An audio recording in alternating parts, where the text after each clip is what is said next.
एक समय की बात है। भरतपुर नामक एक गांव में शांति नाम की एक महिला रहती थी। उसका एक लौता बेटा था, मनोज।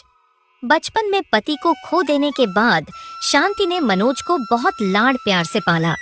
अब जब मनोज बड़ा हो गया तो शांति ने उसकी शादी के बारे में सोचना शुरू किया। मनोज, अब तो तुमने अपनी शिक्षा भी पूरी कर ली है, अब कोई अच्छी लड़की देखकर शादी कर लो।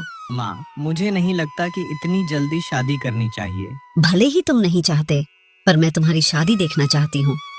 क्या तुम अपनी माँ की इच्छा पूरी नहीं करोगे? माँ, अभी इतनी क्या जल्दी है? मैंने अभी तो शिक्षा पूरी की है। मनोज, मैं बचपन से ही संपत्ति और खेतों की देखभाल करती आई हूँ। मैं जीवन में बहुत जल्दी तुम्हारे पिता को खो चुकी हूँ। मैं चाहती हूँ कि कोई ऐसी व्यक्ति आए जो जिम्मेदारी ले और मुझे थोड़ा आराम दे सके। वो काम तो तुम्हारी पत्नी ही कर सकती है, और वैसे भी मेरे जाने के बाद तुम्हें और तुम्हारी पत्नी को ही इन सब चीजों का ध्यान रखना है। हे भगवान, आपके पास बड़ी योजनाएं हैं। क्या आपके पास कोई और योजना भी है? क्यों नहीं, शादी के 1 साल बाद मुझे एक पोता दे देना, फिर मैं पूरा दिन उसके साथ खेलती रहूंगी। बाकी सब तुम देख लेना। ठीक है माँ, आपने मुझे प्यार से पाला है। पिता न होने पर भी सब कुछ दिया जो मैं चाहता था। अब आपको खुश करना मेरी जिम्मेदारी है। आप जो चाहें मैं करने को तैयार हूँ। शांति अपने बेटे के लिए योग्य लड़की ढूंढती है और उसकी शादी पायल से कर देती है। शादी के बाद शांति अपनी नई बहू का स्वागत करती है। प्यारी पायल, आज से मेरा बेटा तुम्हारी जिम्मेदारी है, उसकी देखभाल करना। और याद रखना, तुम मेरी बहू नहीं, बेटी हो। जैसा आप कहें माँ जी। शादी के बाद मैं यहाँ आने से डर रही थी, लेकिन आपकी बात सुनकर मुझे सुकून मिला। आप जो कहेंगी मैं उसका पालन करूंगी। शांति और पायल के रिश्ते की शुरुआत बहुत अच्छी थी। दोनों एक दूसरे के साथ अच्छे से घुल मिल गईं। लेकिन धीरे धीरे एक बात ने पायल को परेशान करना शुरू कर दिया। शांति हर किसी को दान देती रहती थी।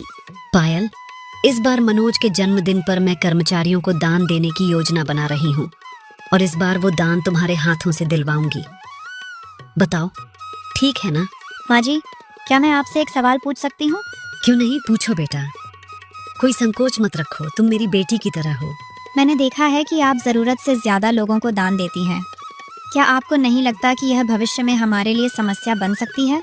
अरे बेटा, अपने आप को परेशान मत करो। हम कितना देते हैं यह नहीं, कैसे देते हैं यह मायने रखता है।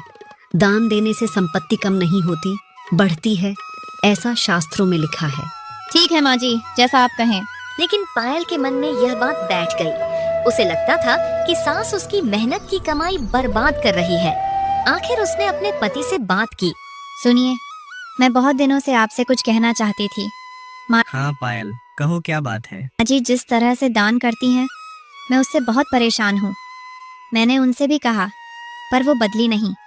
ऐसा ही चलता रहा तो हम बर्बाद हो जाएंगे। अरे पायल, इतनी सी बात। मैंने माँ को बचपन से ऐसा करते देखा है।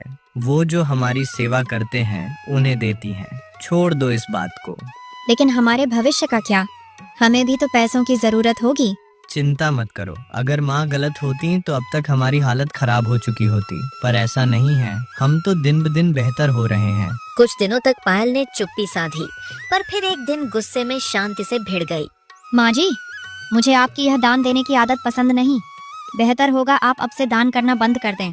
पायल, मैं तुम्हारा पैसा दान नहीं कर रही हूँ। मैं जो कुछ दे रही हूँ वो मेरा पैसा है, और मुझे मेरे पैसे दान करने से तुम नहीं रोक सकती, समझी?